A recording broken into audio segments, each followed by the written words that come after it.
Porkins Policy Radio, offering a unique perspective on everything. Geopolitics, culture creation, the reality of the world we live in.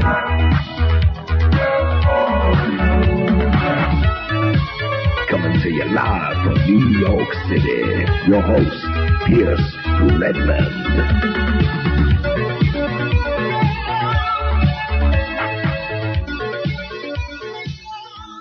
Okay, everybody, welcome back to another episode of Porkins Policy Radio. As always, I am your host, Pierce Redmond, and you can find the show here at American Freedom Radio, AmericanFreedomRadio.com, as well as on my website, which is PorkinsPolicyReview.com. If you are new to the show, there are lots of ways to listen.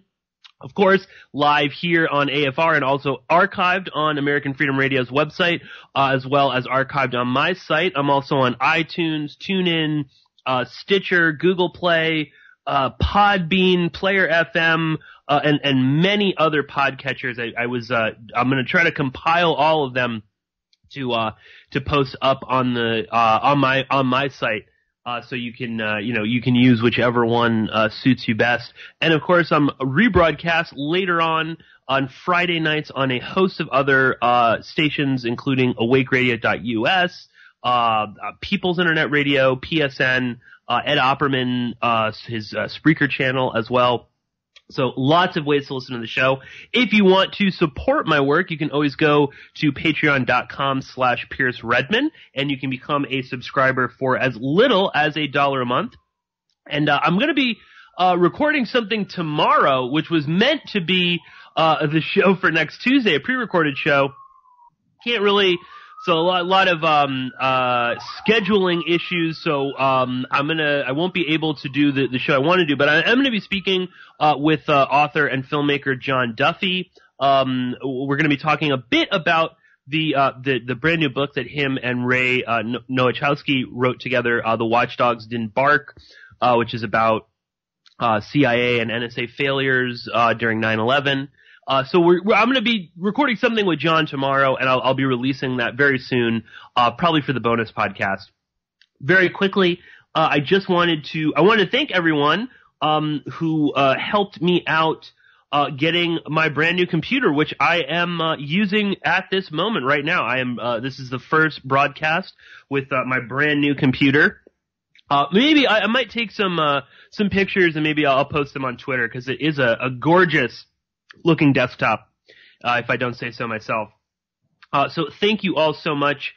If you did donate, it really meant a lot, and it really did help out quite a bit when I had to purchase the new system. And I also wanted to give a very big shout out and thank you to good friend of the show, Dark Alliance, who sent me a really amazing gift just a few days ago, or a week ago, I think. 3 fantastic animes, 3 films, the first 2 Pat Labor movies, and also Jinro, and they're all by the great Mamoru Oshii, who directed and wrote Ghost in the Shell. So really just amazing. And I'll be writing you like a more, formal email, or not formal, but a more, another thank you email as well. But I just wanted to thank Dark Alliance for sending these. And I will be doing something in the near future, covering, these, probably the Pat Labor anime series, cause they're really interesting, things and ideas that are brought up in those. And also, I think, in Jinro, the Wolf Brigade as well. So thank you so much, Dark Alliance, for the wonderful gift. Just really meant a lot, especially now that I can play them on my brand new computer. Well, that is enough for me and thank yous and updates and things like that. I want to welcome back a friend of the show, Sam Spadino.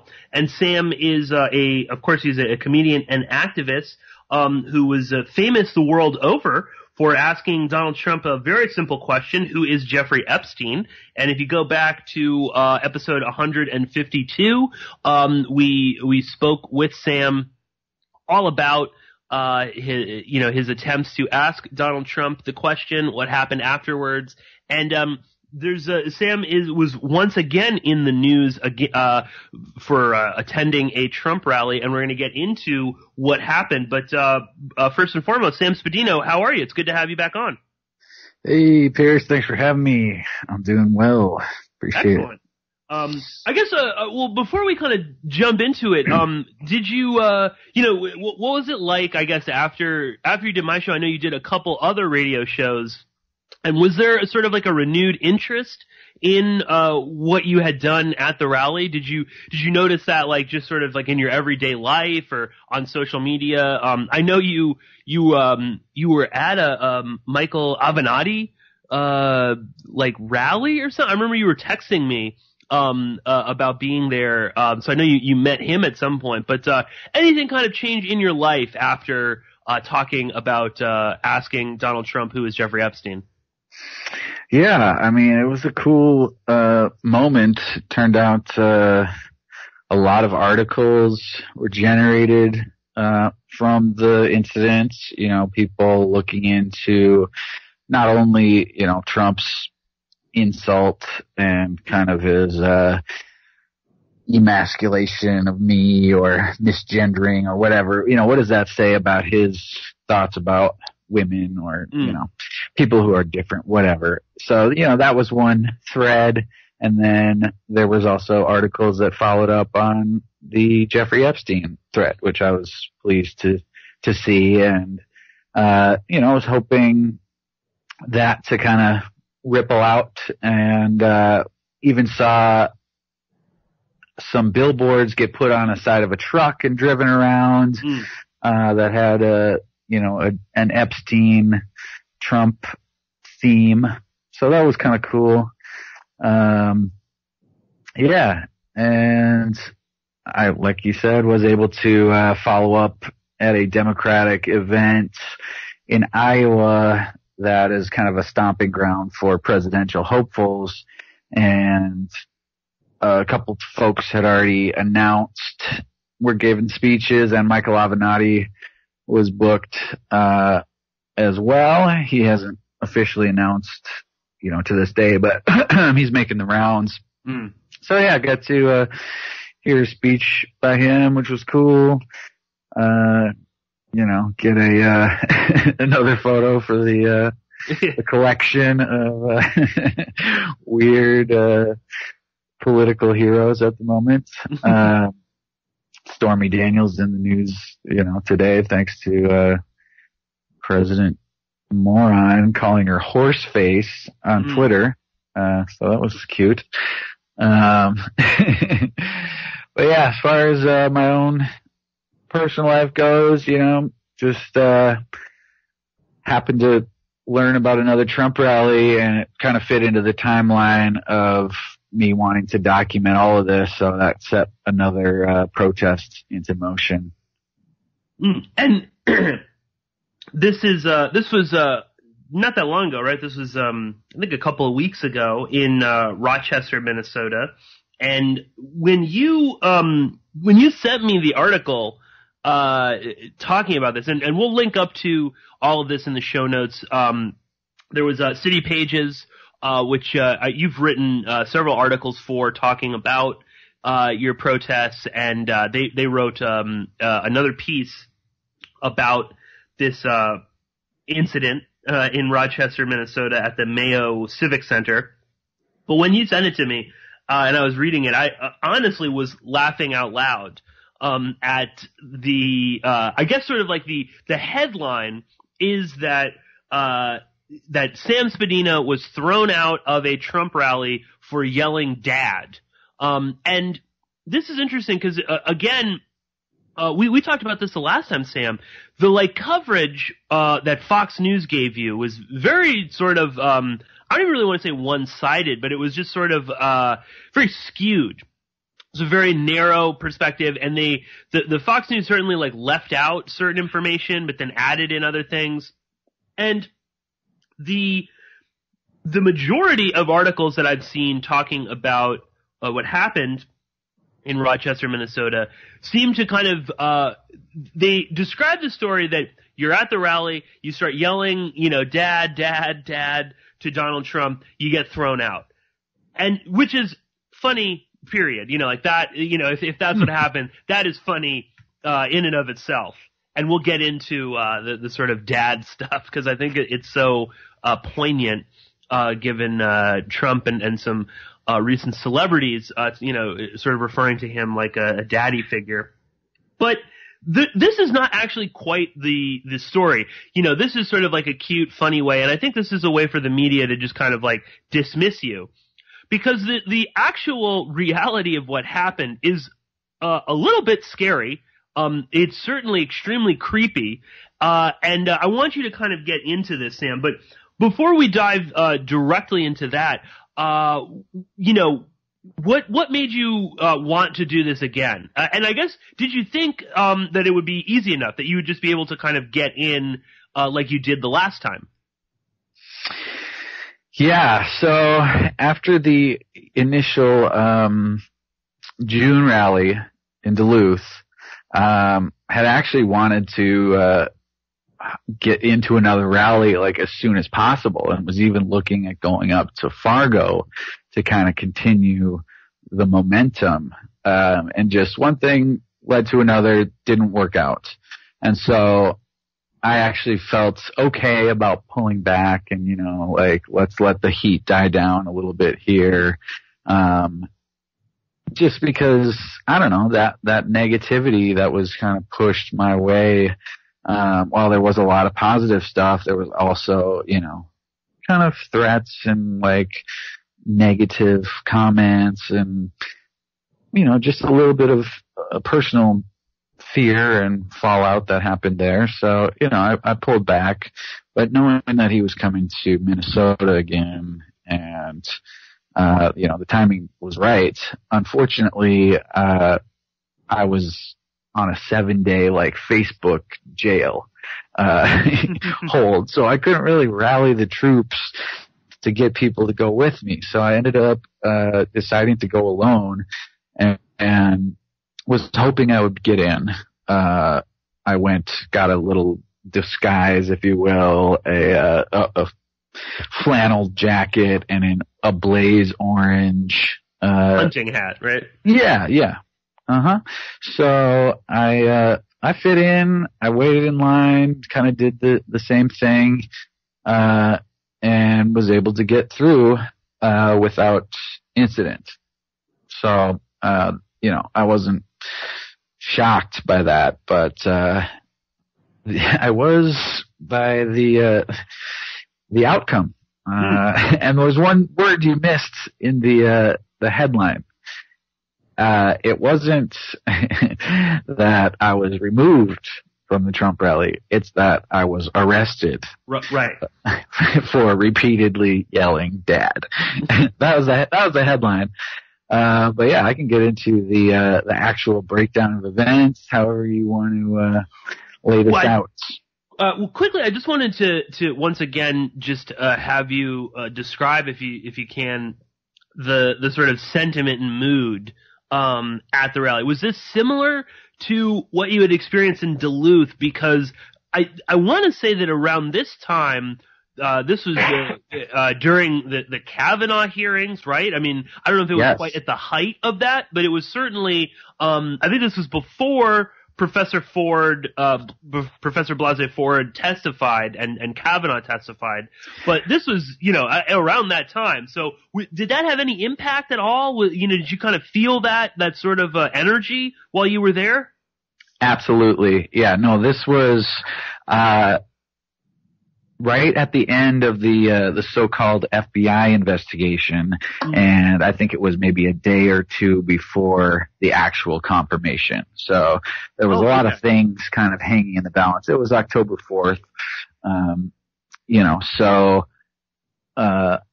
Thursday night, there was a lot of that energy in the crowd, in the people in line. There was people like mocking Dr. Ford amongst each other, like just horrible things, You're kind of hearing people just offhandedly joke about, like, I had an idea about the homeless problem, but it involved genocide, so probably can't do that.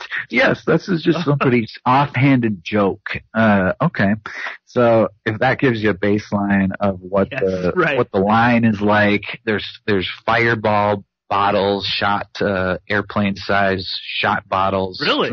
Throughout the line, yeah, people are getting lit before. And what time is it? Is this like during the morning? 3:30 in the afternoon. Okay, like, so, yeah, you know, that's so the time to chug a couple of fireball shots. Yeah, you know, just get a little juice going in, and there's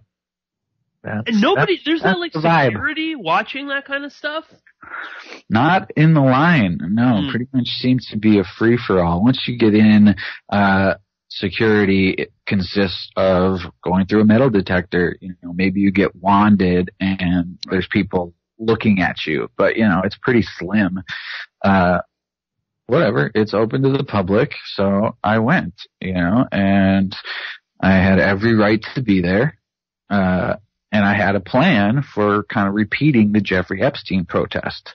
And you didn't have a sign though this time, right, Sam? I did have a sign. Okay. Yeah, I had a sign ready to go. Matter of fact, I went and got a couple official Trump signs and sandwiched my protest sign in the middle of them. So I was ready to kind of unveil it at the proper moment. And I actually lasted, you know, through all of the prayers and other nonsense before the rally and got about 15 minutes into the speech. And before I could even get into, you know, my pre-planned protest, somebody in a suit came over and put their hands on me and said, "Let's go." And did this person, they didn't, you know, present any sort of credentials or anything like that, right? They just told you to go? Absolutely, yeah. They just didn't introduce themselves or identify themselves as law enforcement or whatever, just immediately grabbed me and started to walk me towards the exit, at which point I was like, you know, don't touch me, because I don't consent to people just coming up and grabbing me out of nowhere. But yeah, next thing I know, they're pushing me towards the exit. The cops come over. And so mind you, at this point, I have done no protesting, not talking to anyone. I haven't yelled.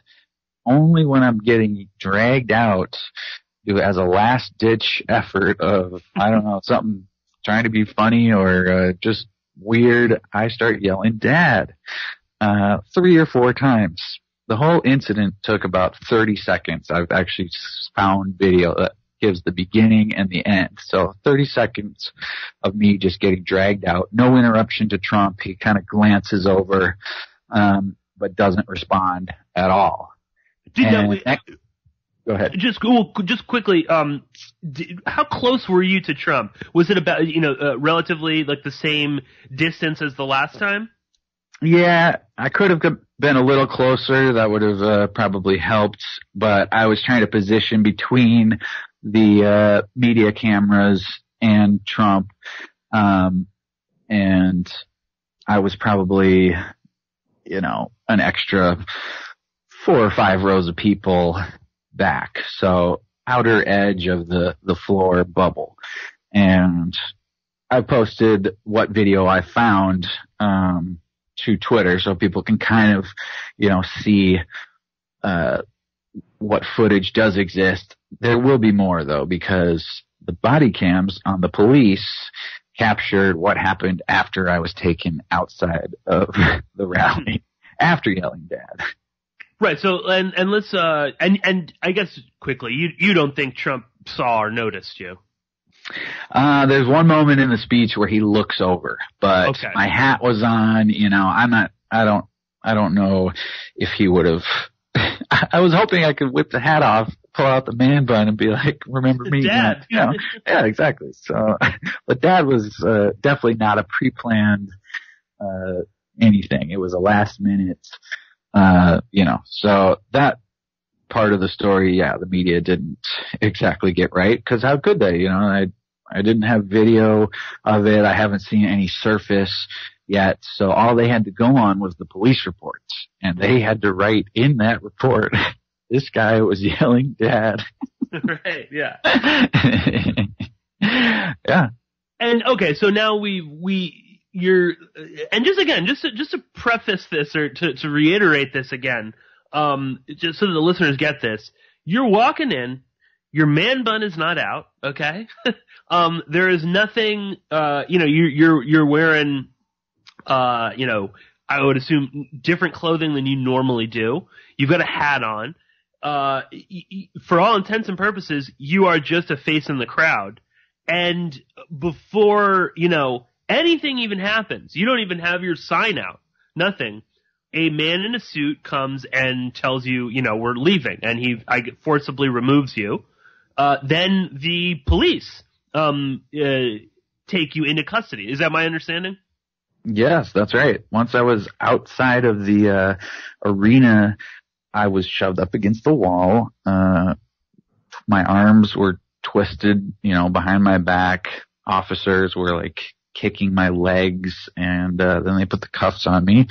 And I said, guys, you're hurting me, like, calm down. And they just went harder and started saying, stop resisting. So I think they got really worked up when they heard me yelling "Dad" or something, and decided, hey, we're going to arrest this guy now, and we'll see where it goes. And did they like say anything to you at this? I mean, because again, we don't know exactly who this security is. I mean, I guess this is Trump's own security. I don't know if this is like Secret Service or if whatever sort of security team. I would assume they're all Secret Service that sort of work for him. Here's what I know. After having talked to the Secret Service, apparently that would not have been them. They said, we don't deal with protesters. More than likely with some sort of private event security. Now, okay. who would have tipped them off to me? I don't know that they're out there with facial recognition software or anything. Maybe someone in the crowd recognized me from, Duluth and, ratted me out or something. That's a real possibility. I did recognize one person there from Minneapolis, but think about that. Like that, just, even knowing what I had done in Duluth, maybe I'm going to cause another disruption, but I haven't done it yet. So what are you kicking me out for? Yeah. That was bizarre. And what did the people around me think? Like some normal guy just standing there just gets yanked out for no reason? How weird would that have been? Or I could also see that kind of that would make me panicked. You know what I mean? If I was at some political rally or any large event and some private security guard comes and just removes someone. I mean, your first thought is this guy crazy? Is he a terrorist? You know what I mean? All these sort of, so I would assume that would also just kind of freak people out as well. Yeah. I mean, you could tell, if you watch the speech that the crowd sort of, swells a little bit. And, when I'm yelling Dad, Trump is, yelling Josh. He says the word Josh a couple times. I don't know who he's referring to. But that's a weird coincidence. But for all intents and purposes, there was no disruption whatsoever to the speech. And now, I'm in handcuffs. They bring in the Secret Service, who at this point, I don't have an ID on me, and nobody has identified me as, oh, this is the guy from Duluth, or, they didn't have my name. They didn't, know anything at that point. So again, confused as to what the purpose was of ejecting me or how that even started. But next thing I know, I'm in a van. I get dropped off at the detention center, trying to figure out what the charges are going to be, when I'm going to be released. And it just kind of snowballed from there. I thought I'd be released the same night. They get a phone call. They're like, nope, you're bad news, you're staying. So I had to spend a night in jail, stripped down, put on the uniform, all that, sleep in a cell. And it was terrible experience. Have the police at this point, I mean, you get ejected from the event, right? The venue. You're outside. That's when the police arrest you. Do they say anything in that moment? Are they saying, you're under arrest, this is why, or they're just kind of taking you out? Because I know that the charges that are against you are ridiculous, like trespassing is one of them. I mean, it's a public event. I don't know how you could possibly be trespassing at an event that is free and open to anyone in the public. I know that I think they also said, resisting arrest, which is, the cops always do that. That's very easy. Yeah, no, the actual charges were disorderly conduct, fighting and brawling, obstruction of police work, and trespassing. So 4 misdemeanors, and those kind of racked up, added up throughout the night. Because initially, as soon as they put the cuffs on, they're like, all right, we're arresting you. They walked me to the exit, kind of patted me down, searched me, and I was like, what are you arresting me for? That's when they said trespassing. Then Secret Service agents came over. They tried to figure out who I was. I just said, I don't answer questions, which is pretty much my go-to. And so they really didn't have anything to go on. They didn't have any reason to keep me there. So they had to justify why I was in handcuffs. So that's why they brought me to jail, so they could apparently assess whether I was a threat or not. And that part of the story is really dark because someone allegedly tipped off the Secret Service that I had said something that I had definitely not said. I only said the word dad as I was getting let out. But what they were told was basically something that they perceived as a threat. And when did you find out about that? When you were in jail? I had a suspicion about it almost immediately. Like, there was something else going on. Next morning, after I'm sleeping, get woken up at 5 a.m., and brought out again to talk to one of the Secret Service agents who I'd seen the night before, who at this point has obviously combed through my social media and has some questions. Again, I say I don't answer questions. You can talk to my lawyer. But he was kind of pointing out some certain posts. Like, he had obviously figured out, about Duluth, a very public event with lots of articles. I'm like, I have nothing to hide here. I'm a comedian. I am writing about this. You know exactly why I'm here. And so he started kind of insinuating that they had witnesses who saw me do something, and he wouldn't really say what. And basically the conversation went nowhere. And I was like, talk to my lawyer if you want to go further. He said, well, okay, we're not going to press federal charges. And as far as I knew, that was that. I just had to wait until court hours later, sitting in handcuffs all day. Sure. Yeah, but that's... and basically to just sit in front of a judge who's going to say, pay the fine, don't do it again. Right. Actually, that's not how this is going to go. For whatever reason, they've set a jury trial for sometime in January. Like, really? This wasn't, there wasn't any option to pay a fine. There was fortunately no bail, but the prosecutor in front of the judge has to read out the report. This guy was thrown out of the Trump rally for he was yelling dad. So that was read out in open court. So I had to appreciate that, because at this point, I figure my whole mission was wasted.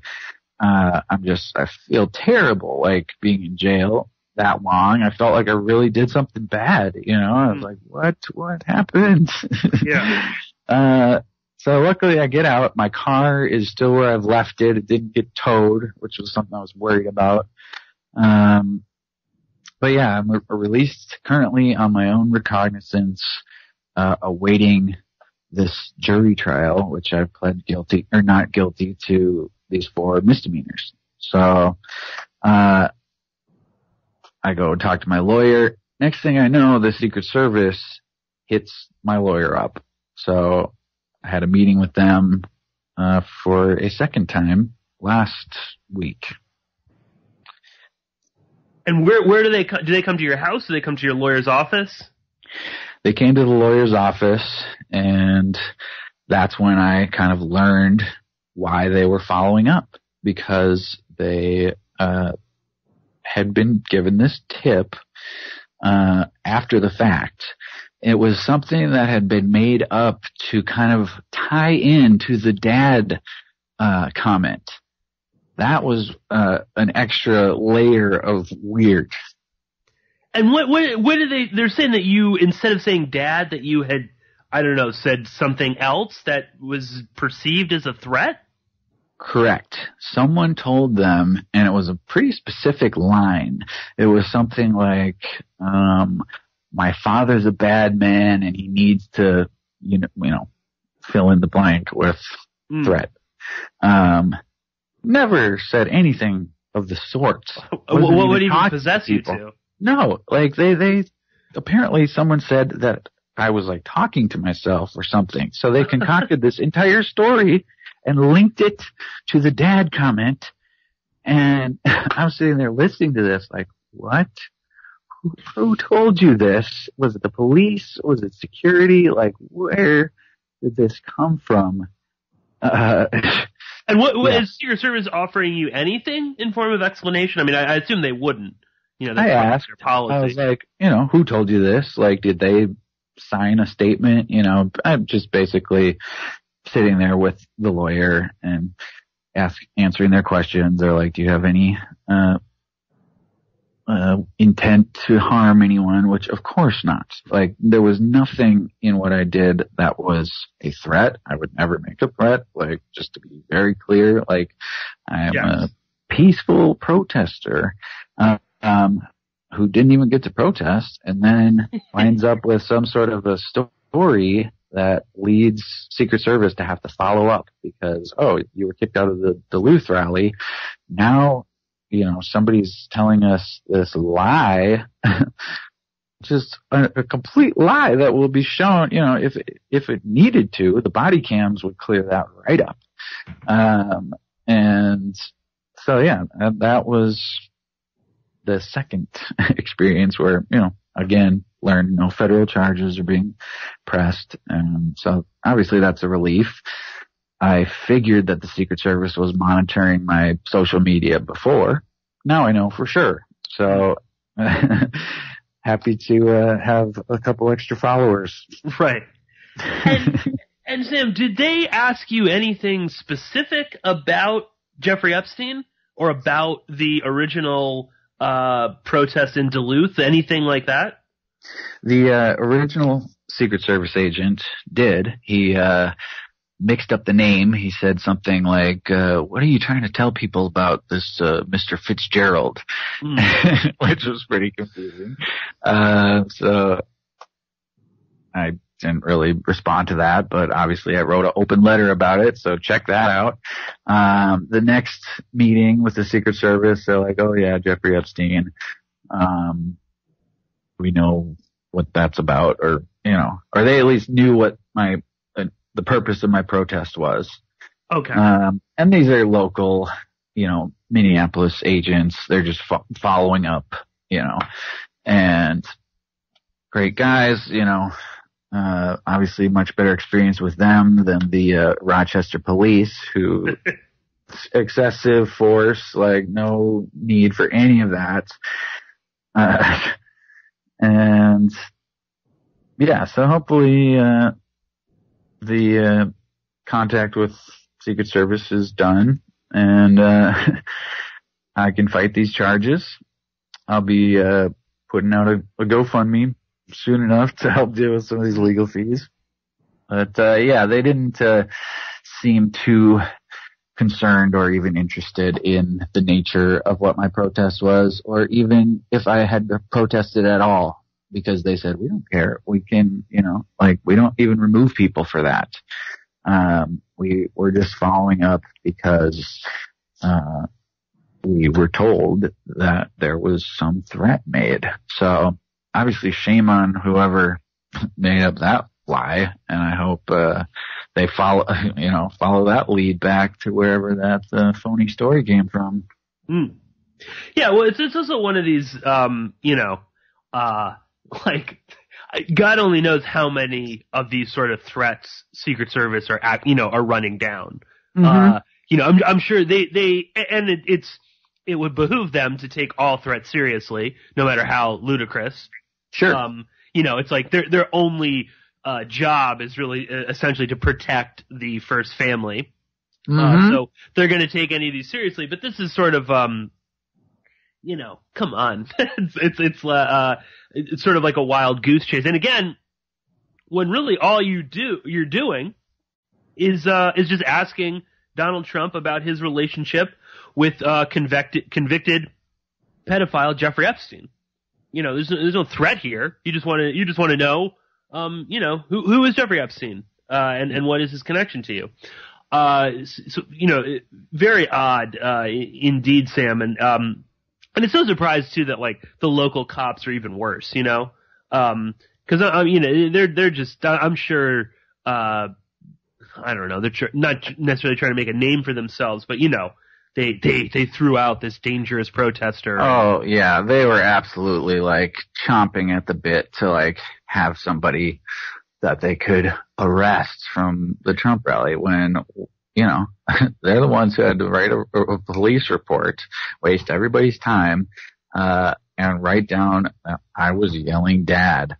And then, I get to jail. I'm feeling pretty bummed out. I'm like, this is going to go nowhere. My protest didn't work. But I'm at least going to nail this mugshot. Yeah. It is a good mugshot. So, I put up the man bun, nice and extra high, and, hope for the best. When I first saw it, I thought it was like fake. Like I thought you had just like done, like your own mugshot or something. And then, oh no. Yeah, and then like I saw it, I was like, oh shit, this is too much. Oh yeah, I played it up big time. I was like, very least I'll be able to post this. I'm asking the woman who's taking the photo, like, when can I get a copy of this? Yeah. They wouldn't print me out one. But I was laughing when I was in there because I'm like, if they would have just let me go, no story. There's no story whatsoever. They could have just released me. But now, as soon as I get out of jail the next day, I see people are already sharing this article with a headline that says, Minneapolis man arrested for repeatedly yelling dad, which is like a dream come true to just see that after, totally like blowing the entire mission, going to jail. I saw that headline and it just, I don't know if it made it all worthwhile, but it certainly backfired on them. Also just the mere fact that there's going to be a jury trial about this, which is just, again, what a waste of fucking time and resources.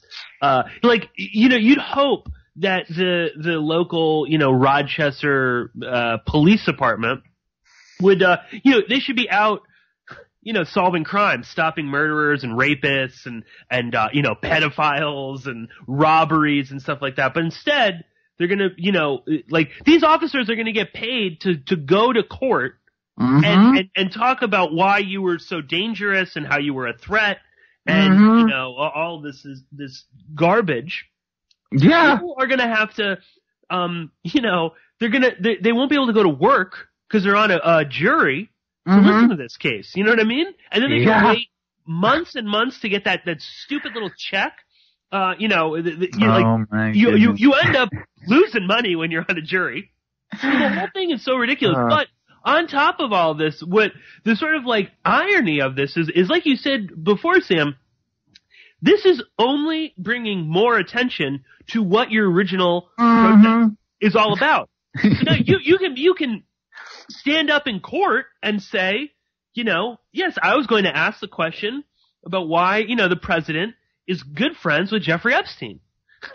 So, yep. I mean, it's... And I have the protest sign. Like, it's preserved. I have one of the original ones, that I had a backup. So, it's a great sign. And yeah, definitely more fuel for the fire that, is the Jeffrey Epstein question, and personally, for me, to kind of continue my quest to protest and prank and whatever, just direct confrontation, truth to power, which as a citizen we have the right to do in this country.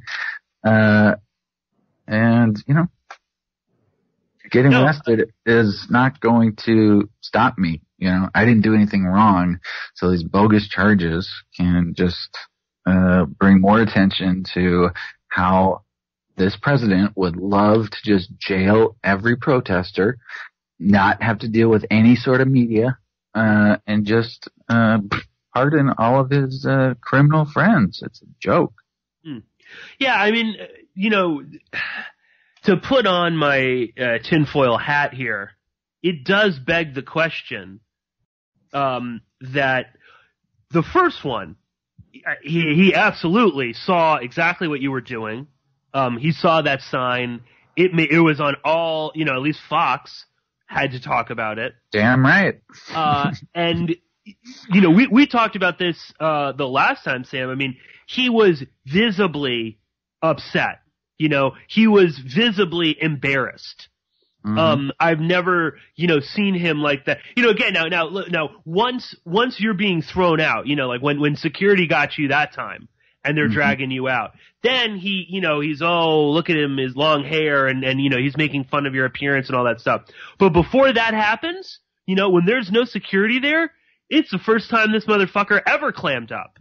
He had nothing to say at that time when you're holding up this sign and he knows, Fox News and then all these cameras are on there. So, I mean, again, to put on my tinfoil hat, I do wonder, if that was one of those, he had to have said, I don't want to see this guy at another one of these rallies, or I don't want people, I mean, we said this would be wonderful. This became a trend if people just do it, just print out a picture.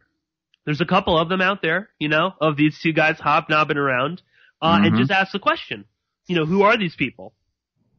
So, I do wonder the speed with which you are ejected and then arrested on bogus charges does, lead one to believe that they, either knew you were there or they had people watching to see if you were going to, be at one of these protests. I mean, again, this is pure speculation. I don't know if you want to add anything to that, Sam, but...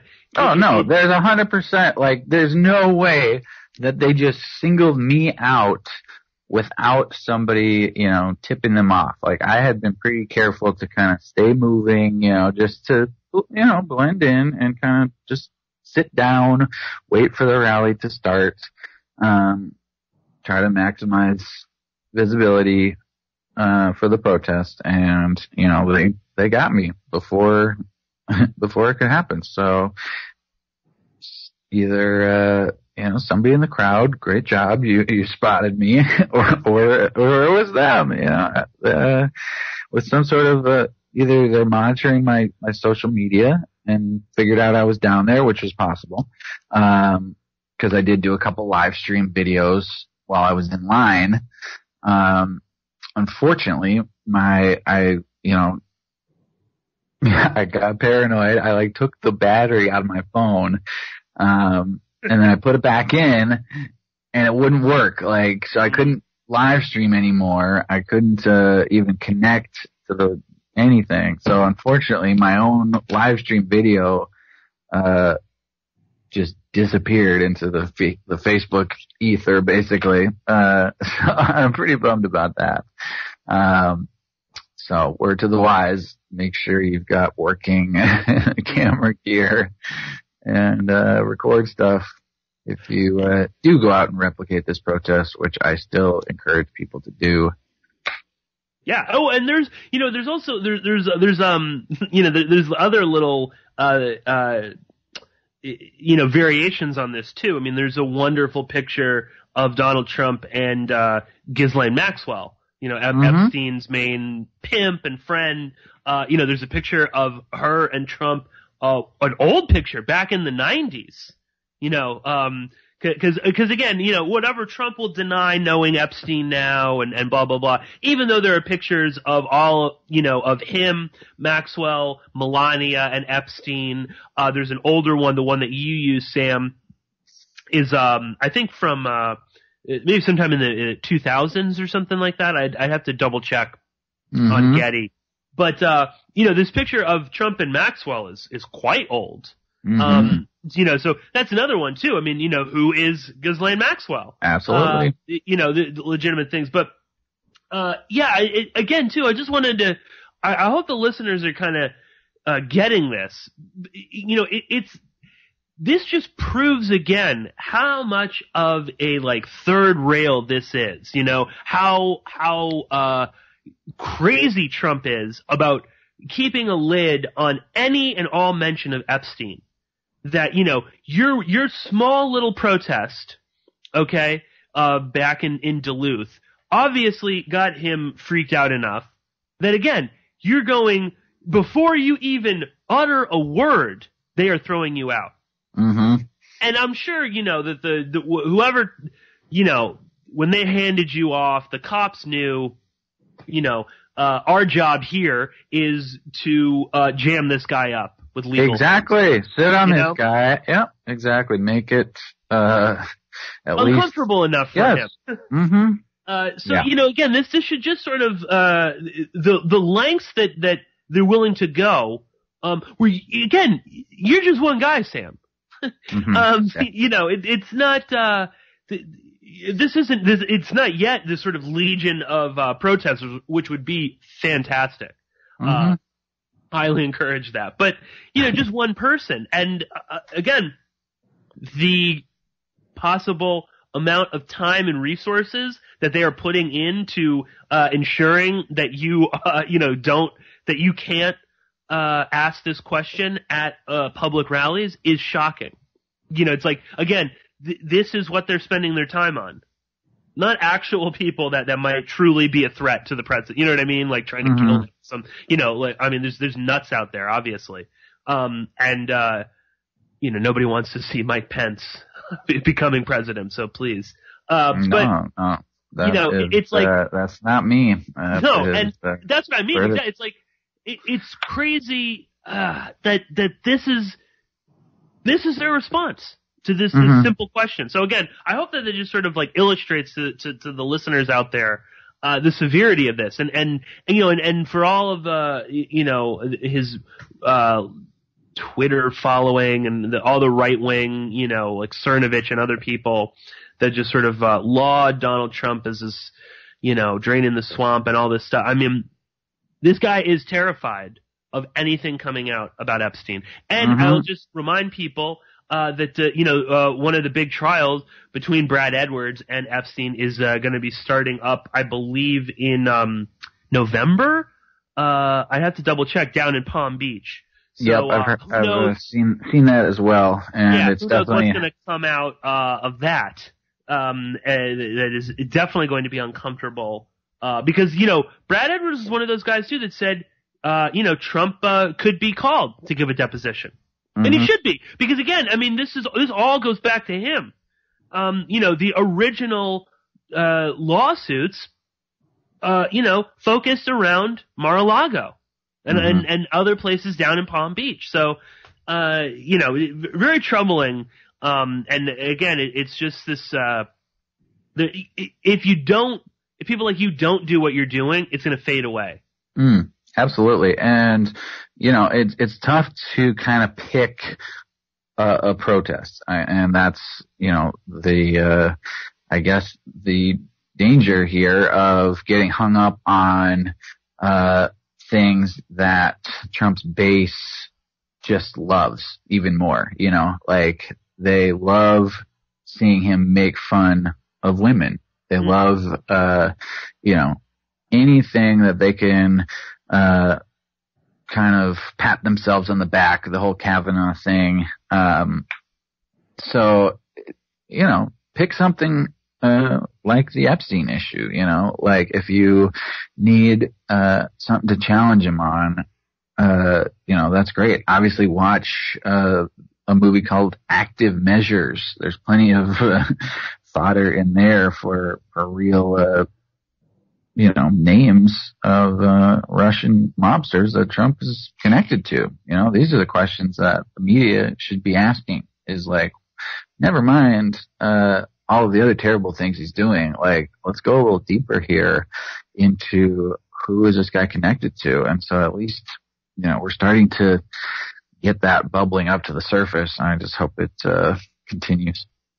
Yeah, absolutely. You know, to kind of keep the pressure on, you know, for me, it's always been the Epstein thing is so big because there is no way of, defending it. You know what I mean? Like, you can make you can think, oh, well, okay, the Russian mobsters, you know, and part of me is sort of like, that isn't the worst thing in the world. He's always, operated with, you know, alongside organized crime, you know, particularly in New York with the, Italian mafia. You know, this is sort of like par for the course and, you know, that bothers me less. And again, you can kind of, you can justify that a little bit more, but there's no way, you know, when you, that's what's so wild. It's like with the Epstein thing, it's like, well, you know, no one is like, during like an election or something, you know, no one's going to be pro pedophile. No one's pro Epstein.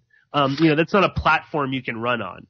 Yeah, I mean, I know it does make you wonder. You'd be surprised. More and some of the, that's yeah, the thing. Yeah. Like, it definitely should draw the line for a lot of people. So yeah, if it bubbles up to the surface more here before the midterms, great.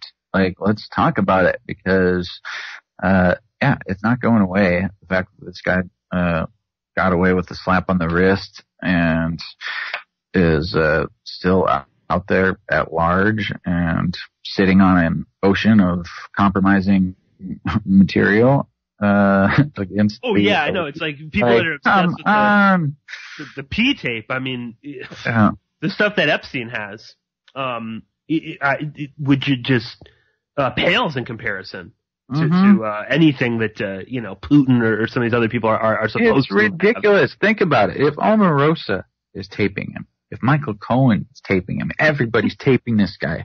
You don't think that in the past he was dumb enough to get taped by any of his rich buddies, like at any of these parties or hotel rooms or whatever creepy stuff he was up to, like. And it's a fact that Epstein had recording stuff all over the Palm Beach house.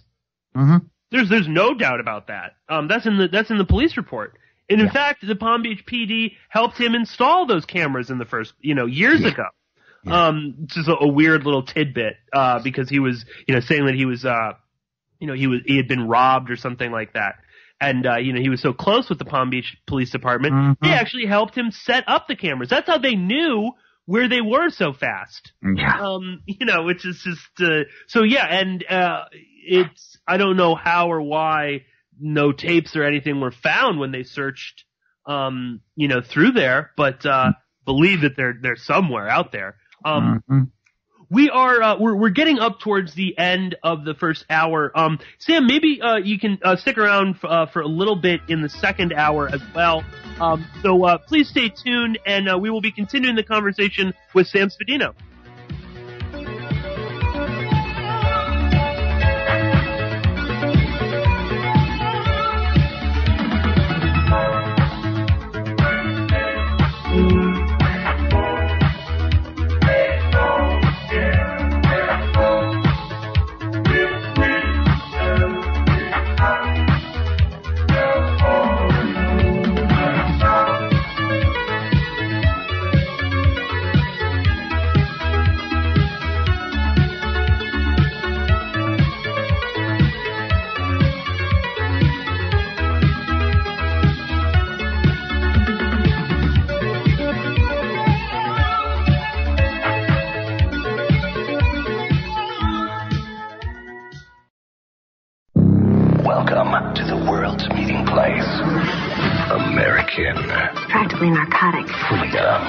yes, I like very much. Radio. You're an American institution. American Freedom Radio.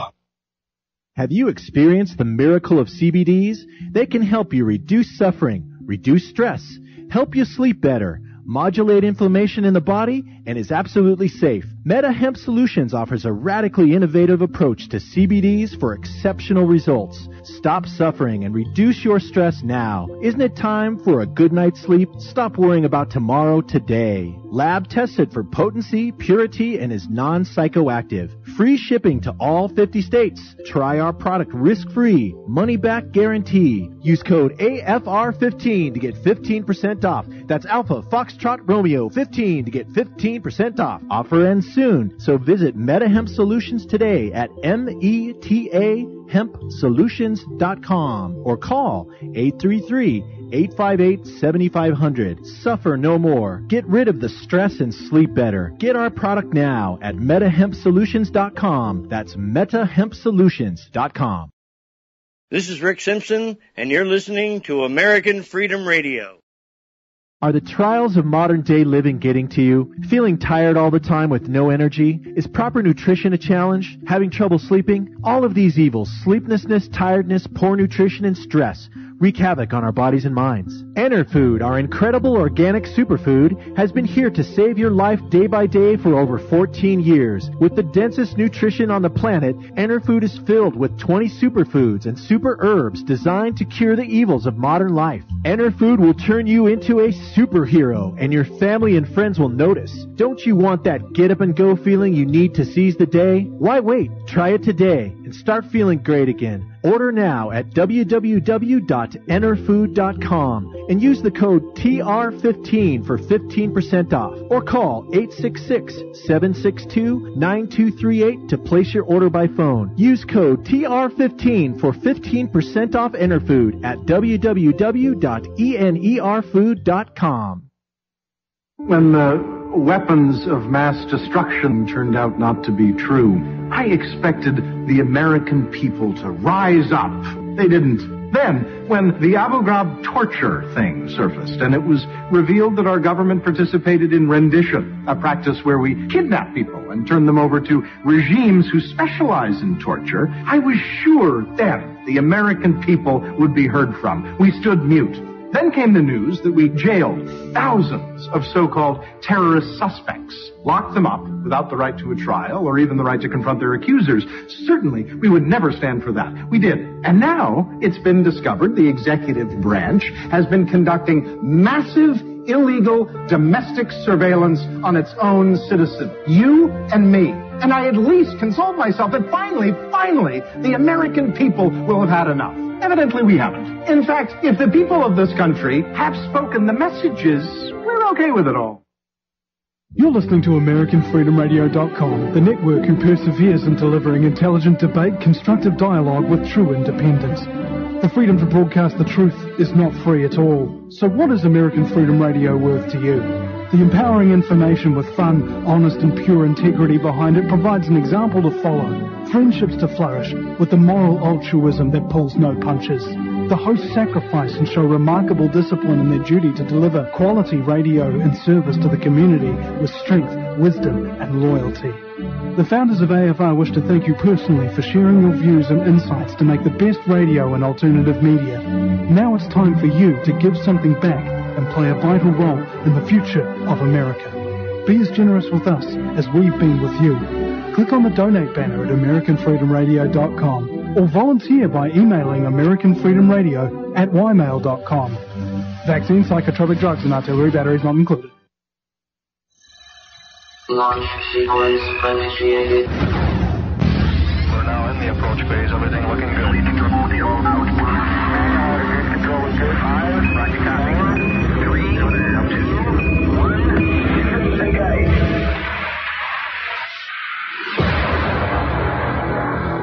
Prepare your mind to experience American Freedom Radio.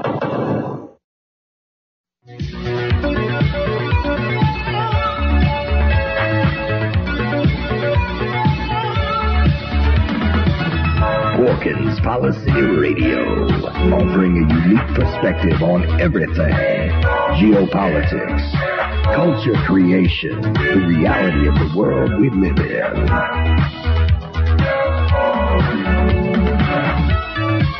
Coming to you live from New York City, your host, Pierce Redmond.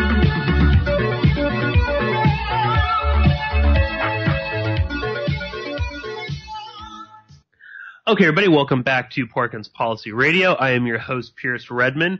If you are joining us here in the second hour, we are speaking with a friend of the show, Sam Spadino, comedian and activist, of course, famous for asking the question, who is Jeffrey Epstein, or asking Donald Trump the question.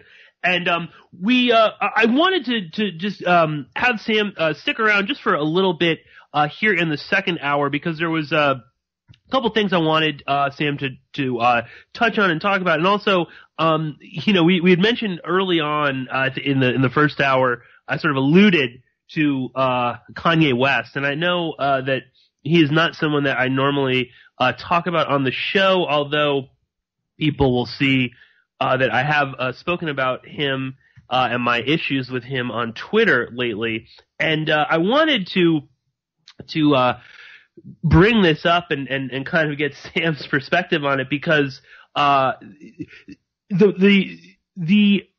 moment in Rochester, Minnesota, that is sort of famous is that you were yelling "Dad," and this is something you said that just sort of popped into your head, and it is just super funny in and of itself. And like I said, I was laughing out loud at work when I was reading the articles that you had sent me after the fact, and just imagining you yelling "Dad" to Trump while you're being dragged away.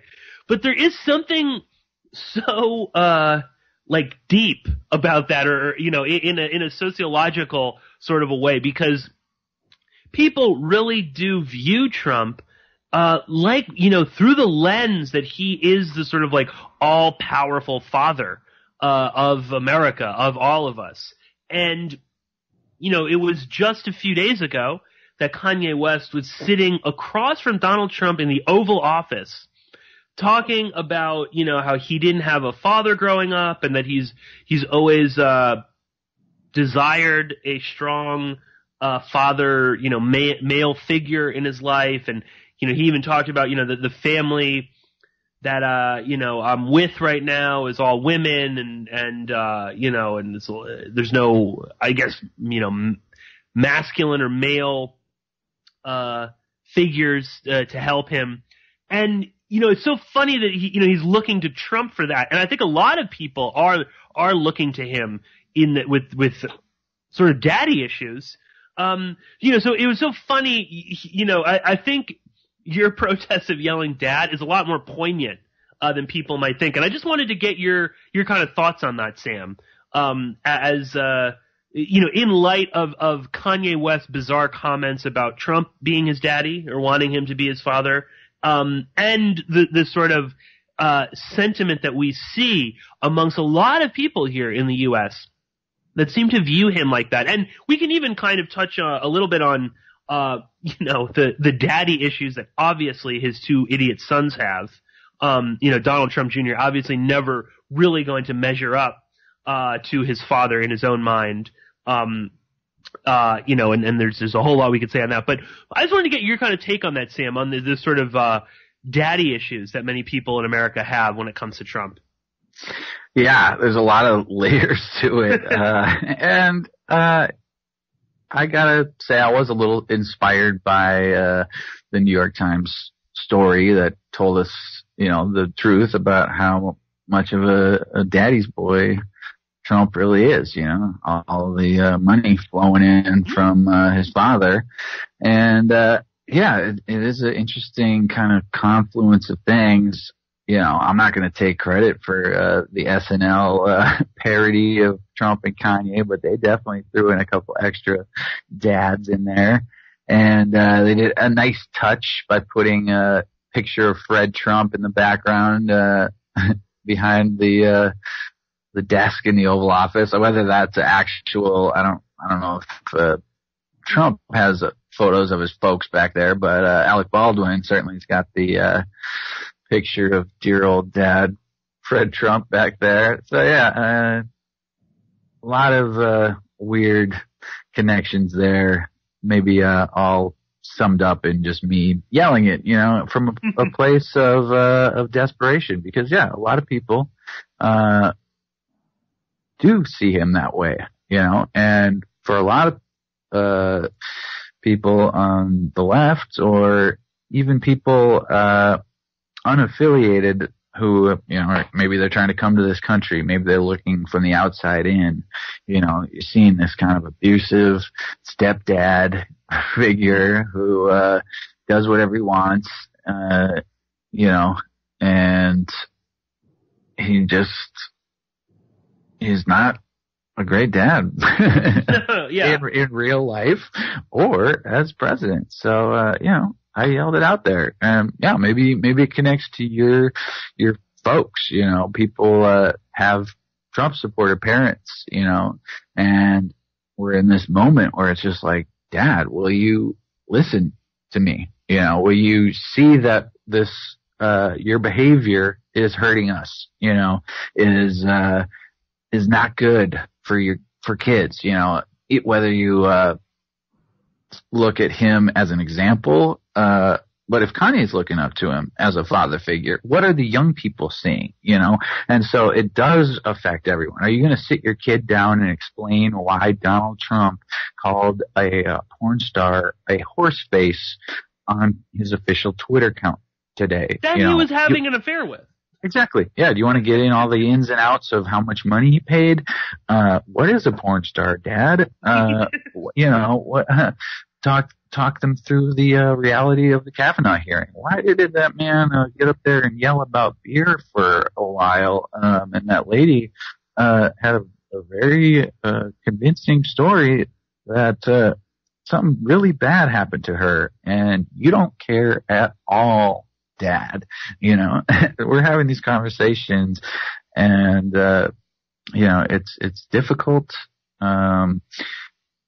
but yeah, they need to be had one way or another. And at some point, if it's the Jeffrey Epstein thing, if it's more crimes being exposed, what's the line for us as a nation, for people who support Trump? What's the bottom of the barrel for you? Well, seemingly that barrel is bottomless, because I don't know what else he has to do, or what other scandals have to emerge that he's connected to for people to actually wake up to the fact that this guy is to put it in his way, not a nice guy. It's a very Trumpian thing to say. And it's funny, Sam. You're just sort of you were saying people might have a father or a mother, a parental figure, let's say, that's a Trump supporter. I think there's also on the flip side of that too, and I don't know how sort of widespread or prevalent it is, but I wonder too about a lot of these real kind of nasty right-wing figures on Twitter out there, like your Mike Cernoviches, and other people of that sort of ilk. I wonder if or people out there in general that are young Trump supporters that have parents that aren't, that were Hillary supporters. And I wonder how that kind of plays in, where it's like, cause you hear about this all the time. I even know someone in my own family who, no longer speaks to, some of his relatives because they voted, for Trump. Mm-hmm. And we hear stories like that all the time. I think people kind of exaggerate it a little bit. I don't think it's quite like, the Civil War, where it's, family against family, or, brother against brother. But there is a degree of that. And I think there's, in a weird way, these abandonment issues from people within our own families over these stupid political, these politicians.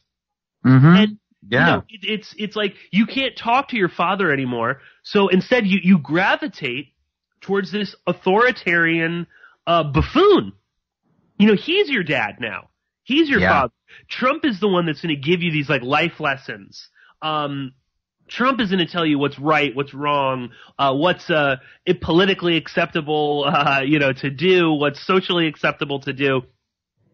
That's so fucking dangerous and weird. And again, maybe this is the contrarian or the anarchist in me.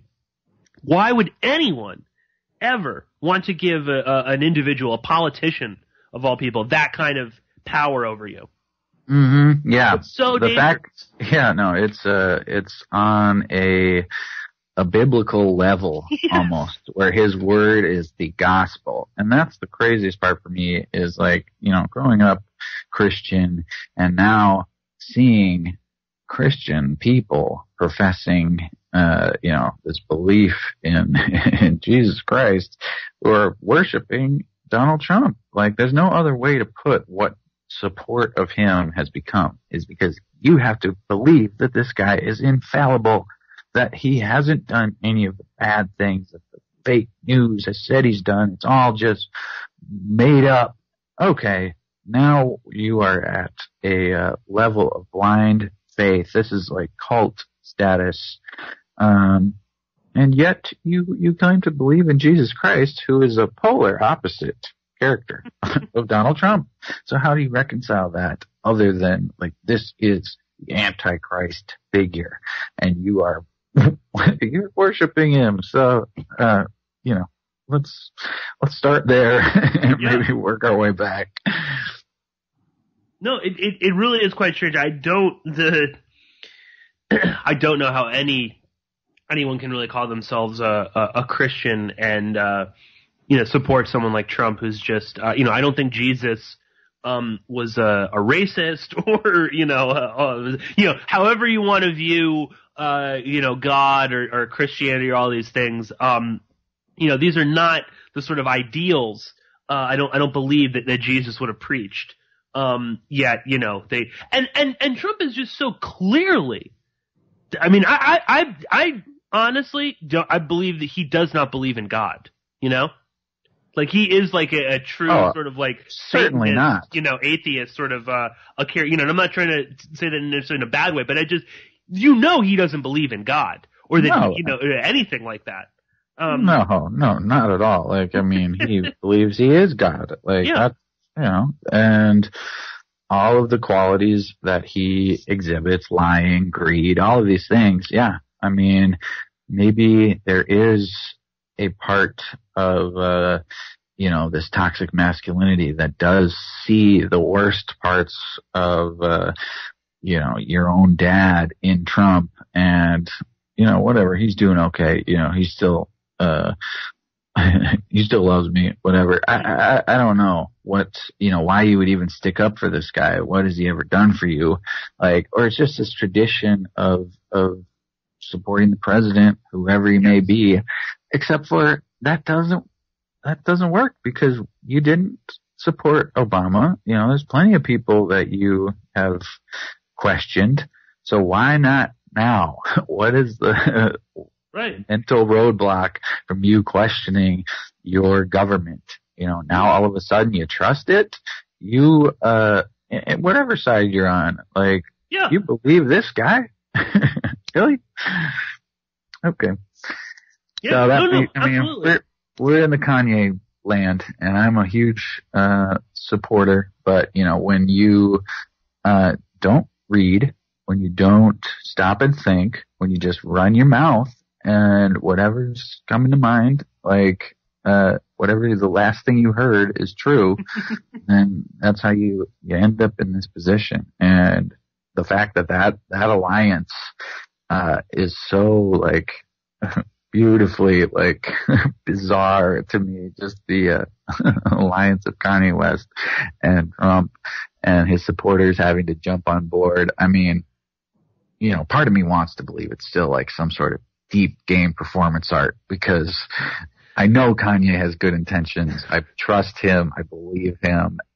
He's just so goddamn naive when it comes to Trump. And I feel like so many people are in that camp, and I don't know what it's going to take for them to kind of snap out of it and be like, okay, we got played. This was a con man.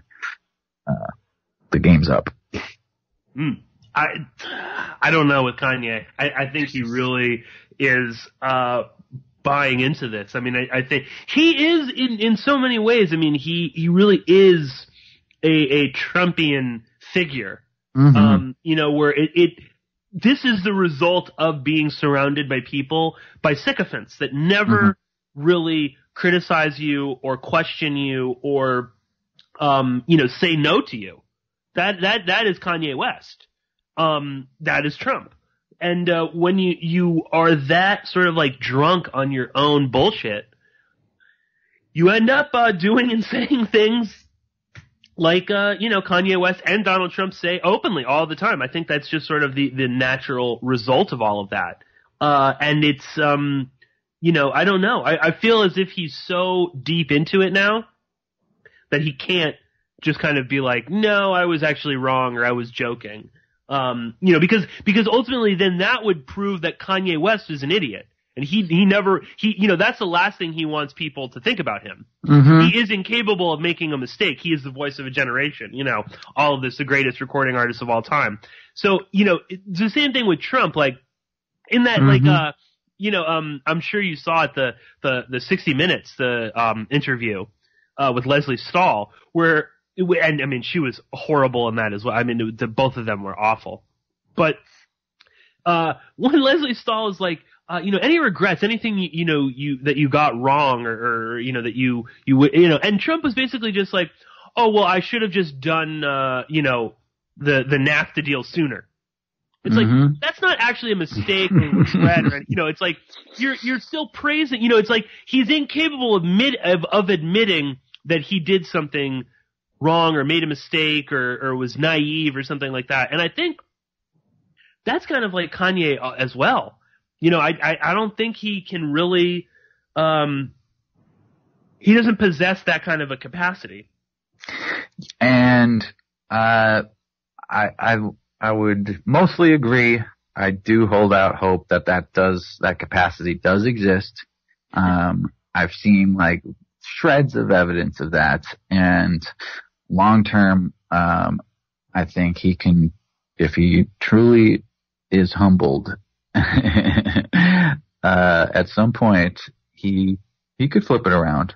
I could see him pulling out of this tailspin here, but, you know, he really just needs to, like, take some time. Yeah, read, like, and read the room too. That's the other thing. Look at what else is going on in the world where, you know, we're dealing with, a lot of stuff, and you trying to make Trump look good, is not helping. I return to this over and over again.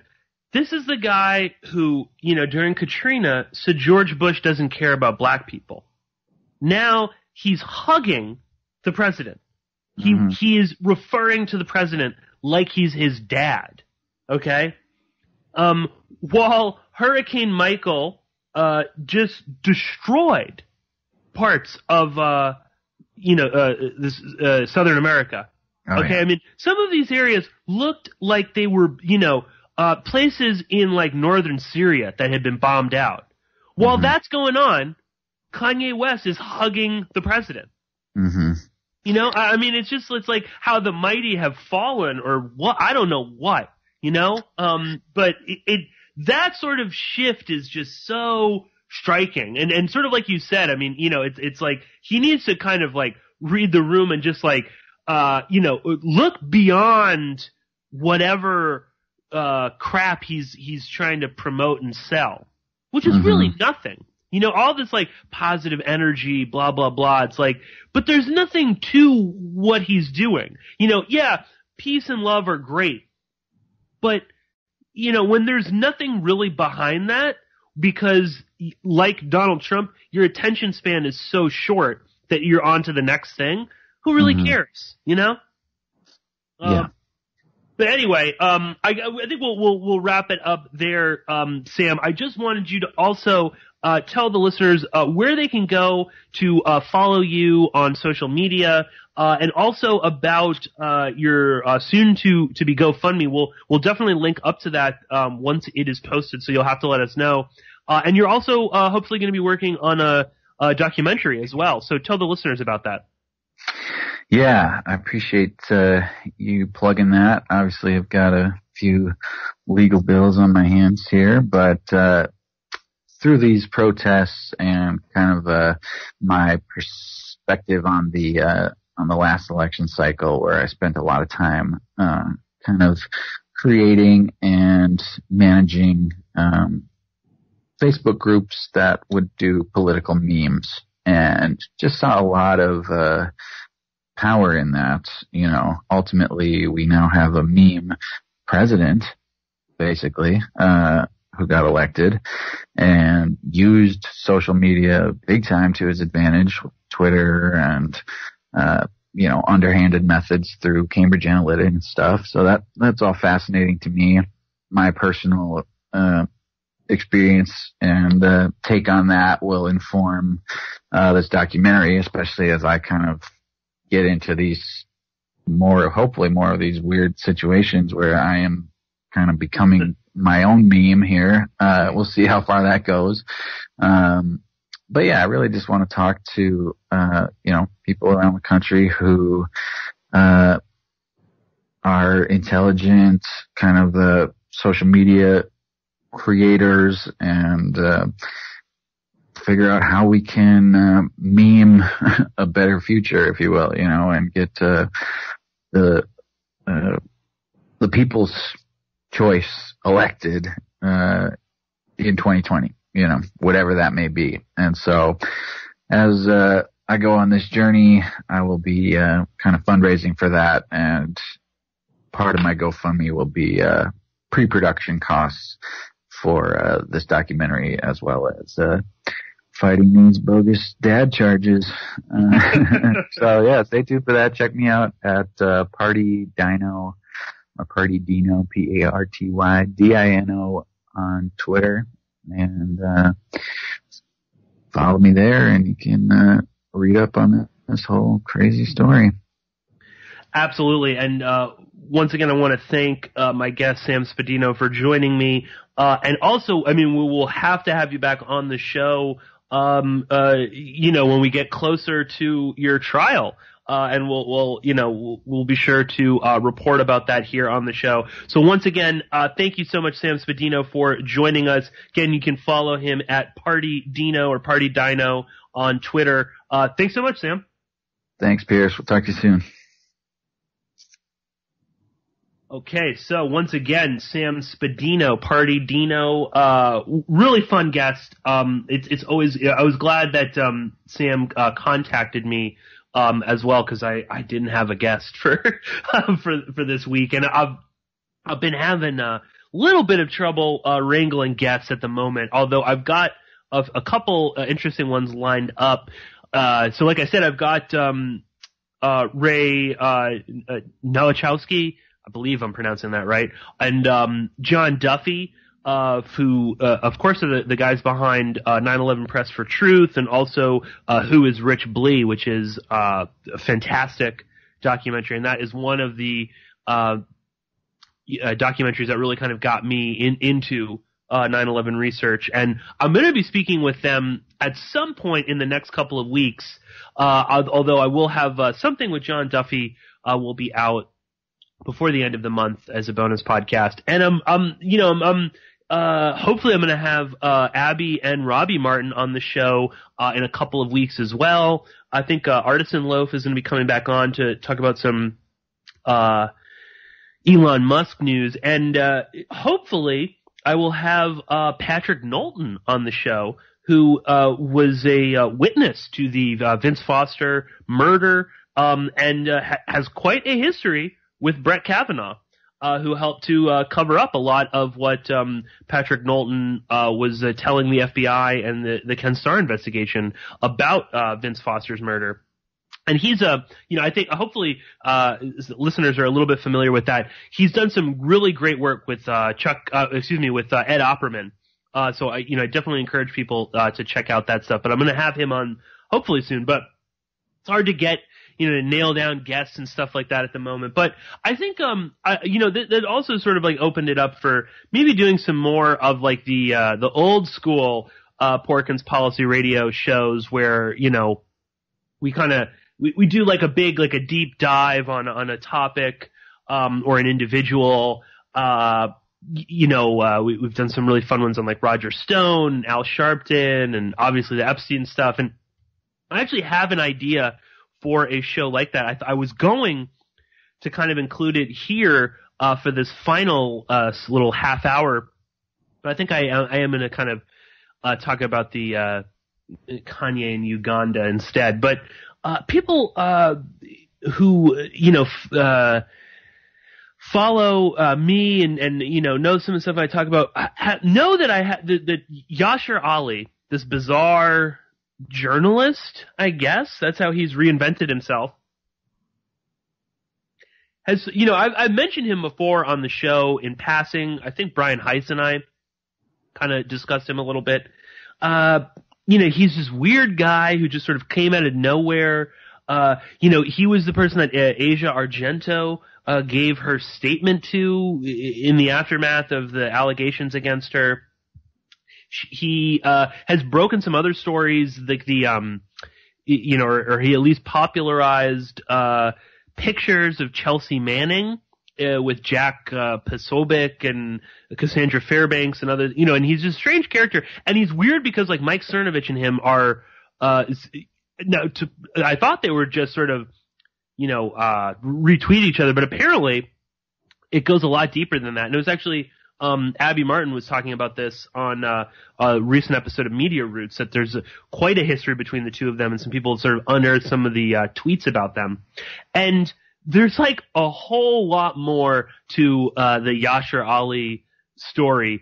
I don't know if it's like, if we can make it into like a full, there's only so much information out there because he's very private person. There's not a lot out there, but there is some really, really weird stuff, going on with him. Just to kind of tease it out, because I'm going to try to compile it as best I can, and maybe we'll do like an hour or something on this. But, he's a Democratic operative, extremely close with the Clintons, which is odd, for Mike. Weird Mike. I'm so surprised that he's that close with a guy who's mentioned in some of the WikiLeaks files, some of the emails that WikiLeaks attained on Hillary Clinton. Yashar Ali is in some of these, so it was very odd. Weird Mike is so into a Clinton supporter, and there's a lot of other stuff. Ali he's been sued multiple times, including by one of the heiresses to the Getty fortune, which is really strange. And there's something else going on with this guy and what he's really about, and where his money comes from and whatnot. So I'm going to be doing something on Yashar Ali in the near future, and I think it'll be fun. I think the listeners will you'll like that episode. But I did want to instead shift gears a little bit and talk about this trip that Kanye and Kim Kardashian have made to Uganda. And they're I don't know, I guess they're there for a couple of days or something like that. I'm not exactly sure. I guess he's been there for a little while, and I believe that the strange rant that he gave a few days ago about mind control and how he was the greatest living recording artist. I think that was while he was in Uganda when he first got there. Now I haven't really listened to his full rant on Periscope, although I might be tempted to, just for a laugh. But anyway, like I said, people will, have heard me kind of ranting about him, and definitely his relationship with that psycho Candace. It's not even a psycho. That gives her too much credit. Just dipshit Candace Owens, who promotes him and stuff. Like he's some sort of genius. And then the meeting with the president was just even more bizarre and whatnot. And then lo and behold, I wake up this morning and I check the news, and it's trending that Kanye West and Kim Kardashian were meeting with Yoweri Museveni, the president of Uganda, at the State House too, no less, in Entebbe. So, I was just sort of floored that this was happening. That he would just sort of, I guess, like on a whim, just, I'm going to go to Africa now, I'm going to go to Uganda, and I'm going to meet with the, calling him a president is sort of, is being nice. I mean, he is just a true dictator, very much in the same vein as Idi Amin. Of course, he's beloved by the West, and is, part of this so-called new generation of African leaders, which is a real kind of a BS term, for people like Kagame and Museveni, Thabo Mbeki as well. There's a few people like that. But, Museveni has been in power since 1986, roughly, which is, I guess, is around the time when his sort of war ended. But he's been in power ever since then. There are no real elections in Uganda, nothing that you would actually kind of call free and fair. Obviously, no one runs against him, or if they do, it's all a sham. This is, he is on the level of any of these sort of, like a Mubarak figure like that, where, it's 98% of the country is voting for him. And that aside, Museveni is one of the most despicable, disgusting, corrupt war criminals on the continent of Africa, and maybe he ranks among some of the worst in the world. And he is such an utter contemptible fraud. And the fact that Kanye West is going to Entebbe, and then I think he was driving around Kampala and handing out his fucking idiot, his hideous shoes to a bunch of orphans that are obvious, and just keep in mind, these are so the media sort of like circus around this. It's so controlled and orchestrated, So, and this is not to like malign these kids that are, they're just having fun, they're there, they're meeting Kanye, they're getting free shoes and whatever. But it's so controlled, you know what I mean? Like these are these sort of handpicked. This is the nicest orphanage you're ever going to see in Uganda. Let me put it that way, okay? And there's just something, it's like I can't even really, like, Museveni is truly evil, okay? I mean, this is, he is above and beyond one of the most ruthless individuals responsible for the death of, when you really start kind of adding it all up and all the conflicts that Museveni has had a hand in, we're talking about tens, if not hundreds of millions of people are dead because of this guy's actions, throughout the whole region. And we're talking about mostly Central and East Africa. And Museveni has long been the West's, and particularly America's enforcer in East Africa, and Central Africa to a degree as well. And we'll kind of get into that a little bit. But seeing Kanye West legitimizing this old fart, this brutal, disgusting human being, is so pathetic. And it just sort of, I know I sound angry, but it's just so infuriating that he's going there. And it's even more, and it's also infuriating too. I mean, Museveni is just, this is all about tourism and the arts and whatnot. And Museveni is just, this is another in a long line of media campaigns by Yoweri Museveni to hide the fact that he's butchering his own people. His genocide, straight up genocide, okay, against the Acholi people in northern Uganda is still going on.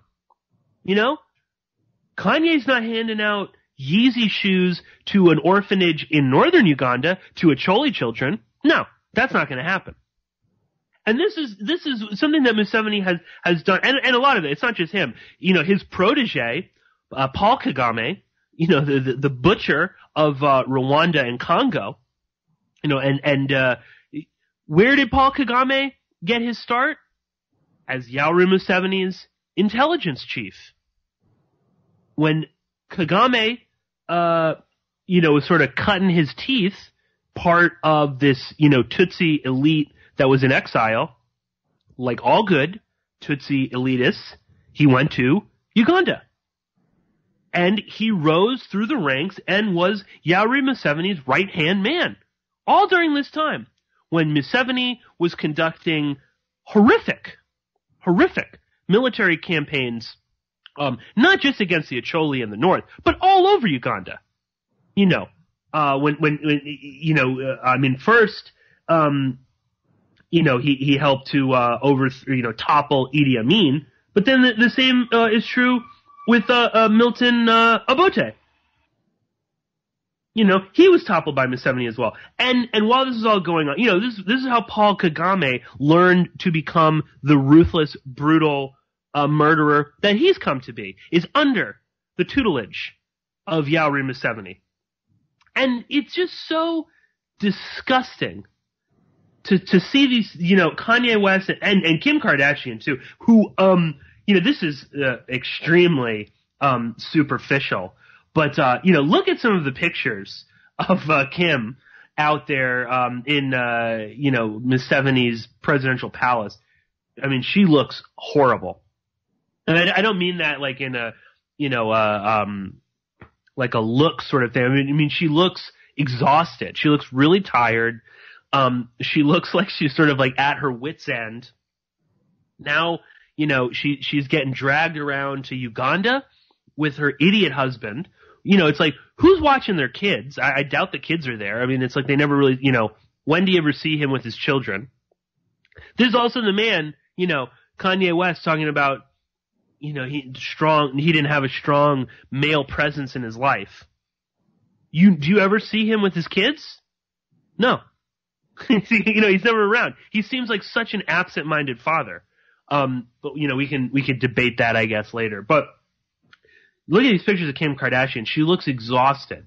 And I mean, I never thought I'd say this, but I mean, she seems to be the one with a couple of functioning brain cells, because she looks like she knows this is nuts, and that Kanye West is like losing it with his stupid, and he makes the same face too. He has like a Trump, that stupid face that Kanye West always makes like during pictures, which I guess is like his idea of like looking cool and like fucking badass or whatever, but to look like Trump, it's just, anyway.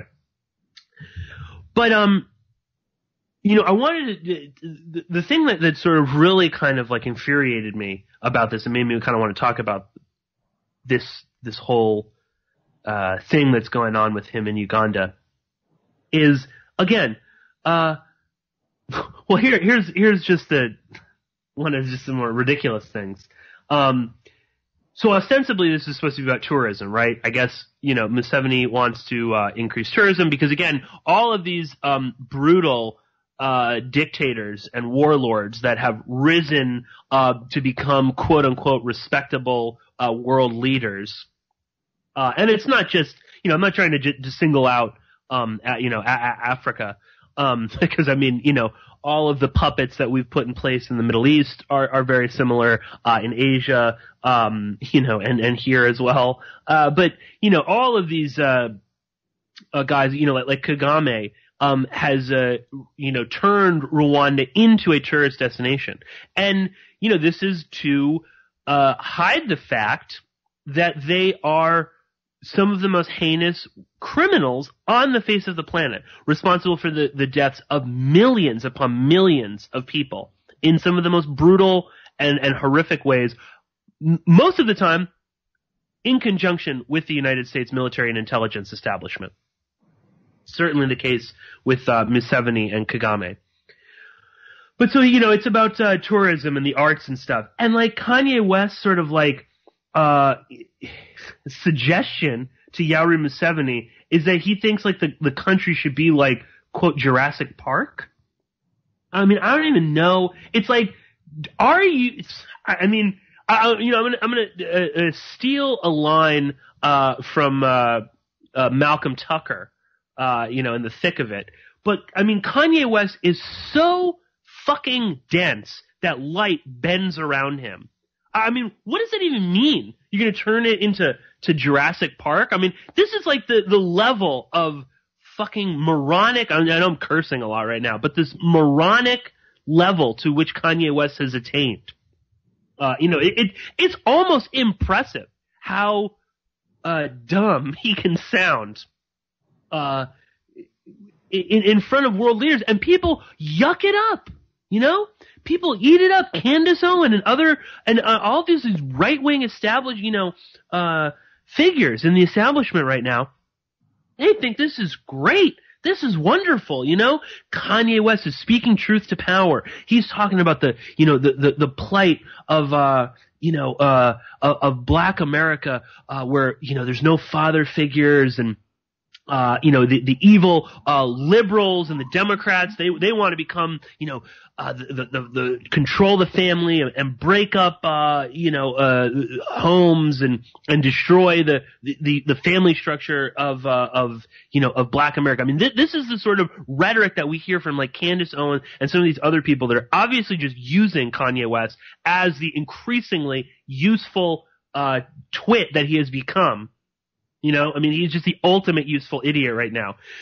But, and then you get Kanye West at the Oval Office hugging Donald Trump, talking about how wonderful he is and how, I didn't have a father growing up and I didn't have any, strong male influence in my life, and you're my daddy. I love you, daddy. You're the great. Again, this fat old rich white guy is Kanye West's dad. Now, there's just something so rich also about Kanye West talking about the need for a strong male role model in his life, and by extension, he's talking about all children's lives. But I think what he's really kind of hinting at again is a problem in many communities here in America. Black communities. There is a problem with that. And it's not even just that. I think it's really, it's a problem of poor communities have dysfunctional family structures. It's not just a black thing or a Hispanic thing or whatever. I mean, we're talking about when, it's a larger socioeconomic problem. But to have him go on and on, the strong father, there's no father in my life. And then he goes to Uganda and is standing and giving a pair of his shitty shoes to Yoweri Museveni.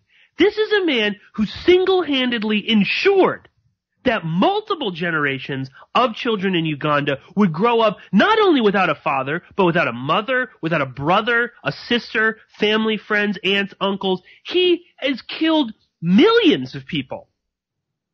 Millions of the Acholi people in northern Uganda are still suffering because of Yoweri Museveni. So it's like like I said, I mean, he is so dense as to not, just see, like Sam was saying before, I mean, read the fucking room. You're going and hanging out with one of the most despicable people to oppress, his own people in Uganda, and then by extension all over the world. Congo? Oh, I mean the horrors in Eastern Congo. Yoweri Museveni's hands are all over that. Southern Sudan, same thing.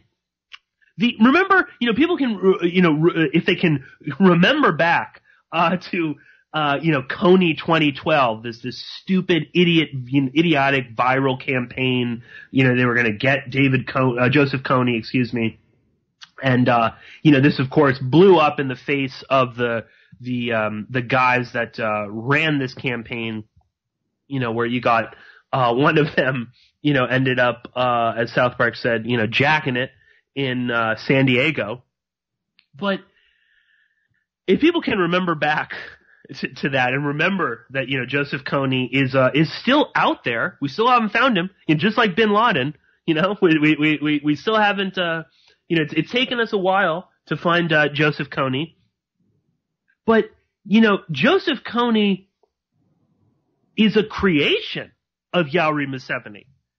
Now, I'm not saying that it's necessarily like directly, like, he was working for Museveni, but the sheer horror that Yoweri Museveni exerted on the Acholi people in northern Uganda created such a environment of desperation that Joseph Kony was able to create the Lord's Resistance Army. And he was, used a weird, sort of, set of beliefs that involved, indigenous Acholi, traditions, the Ten Commandments, all sorts of African mysticism, Christian fundamentalism, and he wrapped all of this up into this sort of like, ostensibly, he was running a small cult, of child soldiers and, sex slaves. But he, Kony originally was seen as some sort of a hero figure. He was the person that was going to overthrow Yoweri Museveni. He was going to fight against all of this stuff. They were going to march into Kampala and overthrow Museveni like like Idi Amin, and they were going to, protect the Acholi people. And Yoweri Museveni needed that. Joseph Kony is the ultimate villain. This figure that is kidnapping children, raping little girls, burning down villages, making kids, some of the crazy stuff. He would feed these kids coke and methamphetamines and things like that. Get them all, hopped up. They go around murdering people, killing their own family members in order to indoctrinate them. He's a horrible person. I'm not saying he's not. But Museveni created him. And it's this wonderful justification of now everything that he does. The reason that, the United States, all these people here in the West in general, but the United States in particular, they don't get into what Yoweri Museveni is doing in northern Uganda because it's all under the umbrella of, well, we've got to stop the LRA and Joseph Kony.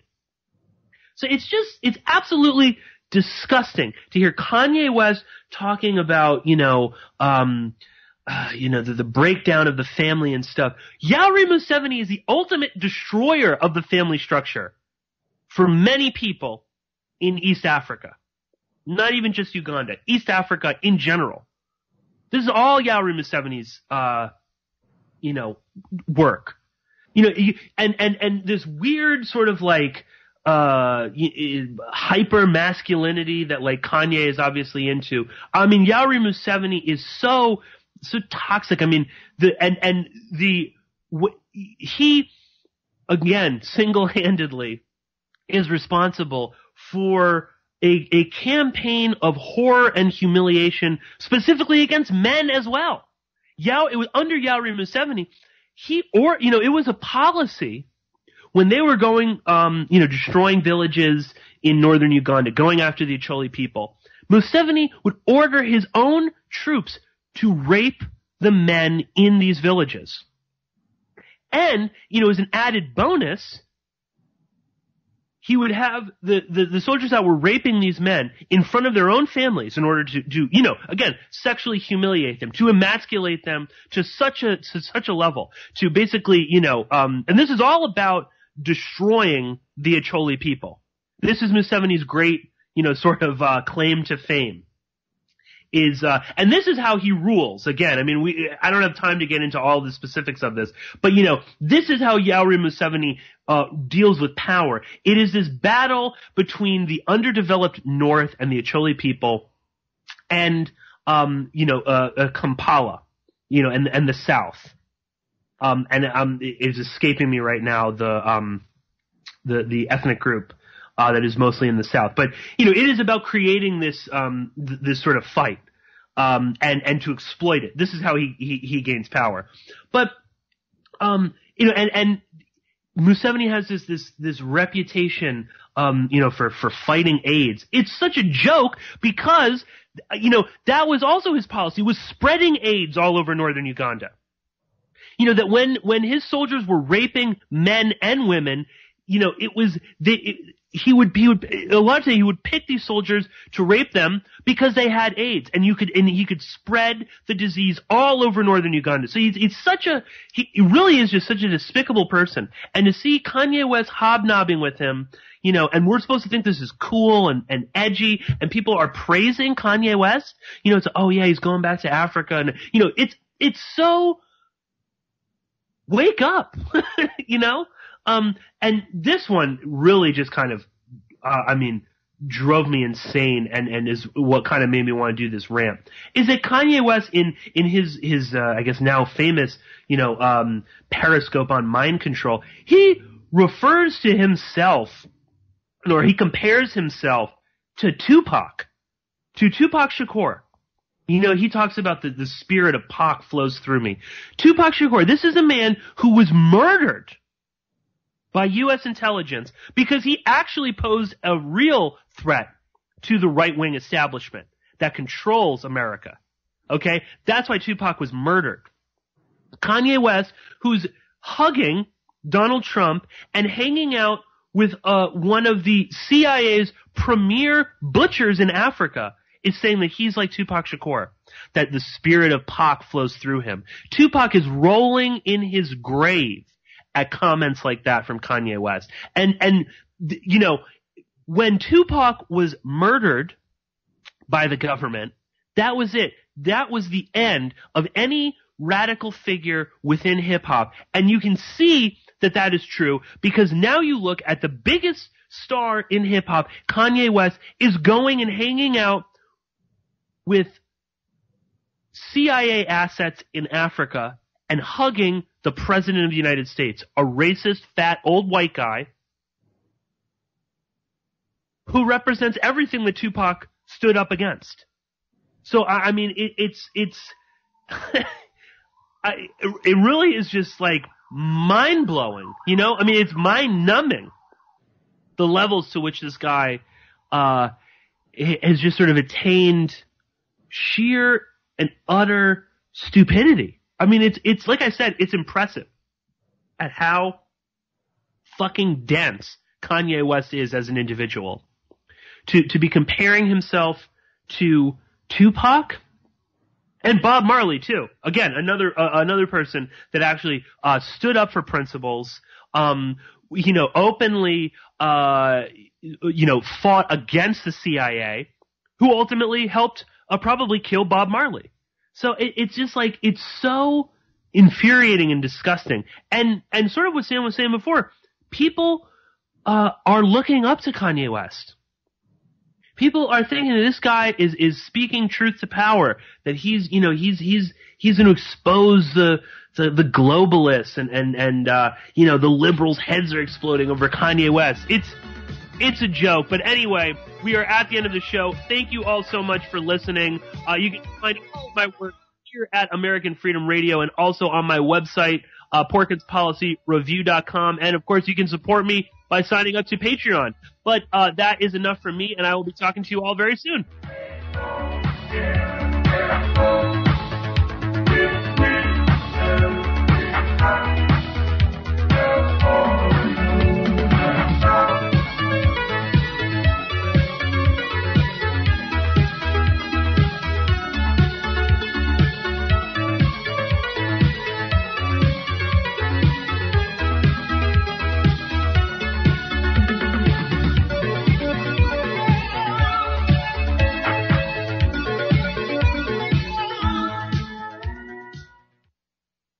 No rules, no rules, no taboo topics, no fear of doom, We are American Freedom Radio. Have you experienced the miracle of CBDs? They can help you reduce suffering, reduce stress, help you sleep better, modulate inflammation in the body, and is absolutely safe. Meta Hemp Solutions offers a radically innovative approach to CBDs for exceptional results. Stop suffering and reduce your stress now. Isn't it time for a good night's sleep? Stop worrying about tomorrow today. Lab tested for potency, purity, and is non-psychoactive. Free shipping to all 50 states. Try our product risk-free. Money-back guarantee. Use code AFR15 to get 15% off. That's Alpha Foxtrot Romeo 15 to get 15% off. Offer ends soon, so visit MetaHemp Solutions today at metahempsolutions.com or call 833-858-7500. Suffer no more. Get rid of the stress and sleep better. Get our product now at metahempsolutions.com. That's metahempsolutions.com. This is Rick Simpson, and you're listening to American Freedom Radio. Are the trials of modern-day living getting to you? Feeling tired all the time with no energy? Is proper nutrition a challenge? Having trouble sleeping? All of these evils, sleeplessness, tiredness, poor nutrition, and stress, wreak havoc on our bodies and minds. Enerfood, our incredible organic superfood, has been here to save your life day by day for over 14 years. With the densest nutrition on the planet, Enerfood is filled with 20 superfoods and super herbs designed to cure the evils of modern life. Enerfood will turn you into a superhero, and your family and friends will notice. Don't you want that get-up-and-go feeling you need to seize the day? Why wait? Try it today and start feeling great again. Order now at www.enerfood.com and use the code TR15 for 15% off, or call 866-762-9238 to place your order by phone. Use code TR15 for 15% off Enerfood at www.enerfood.com. Tell the truth. Don't be bullshitting people. There's enough bullshit as it is. In fact, there's just enough. Did you know that? There's just enough bullshit to hold things together in this country. Bullshit is the glue that binds us as a nation. Where would we be without our safe, familiar American bullshit? Land of the free, home of the brave, the American dream. All men are equal, justice is blind, the press is free, your vote counts. Business is honest, the good guys win, the police are on your side, God is watching you, your standard of living will never decline, and everything is going to be just fine. The official national bullshit story. I call it the American Okey Doke. You're listening to AmericanFreedomRadio.com, the network who perseveres in delivering intelligent debate, constructive dialogue with true independence. The freedom to broadcast the truth is not free at all. So what is American Freedom Radio worth to you? The empowering information with fun, honest and pure integrity behind it provides an example to follow. Friendships to flourish with the moral altruism that pulls no punches. The hosts sacrifice and show remarkable discipline in their duty to deliver quality radio and service to the community with strength, wisdom and loyalty. The founders of AFR wish to thank you personally for sharing your views and insights to make the best radio and alternative media. Now it's time for you to give something back and play a vital role in the future of America. Be as generous with us as we've been with you. Click on the donate banner at AmericanFreedomRadio.com or volunteer by emailing AmericanFreedomRadio@ymail.com. Vaccines, psychotropic drugs, and artillery batteries not included. Launch sequence initiated. We're now in the approach phase. Everything looking good. Control the old output. Control is good. 5, roger copy. 3, 2, 1. Engage.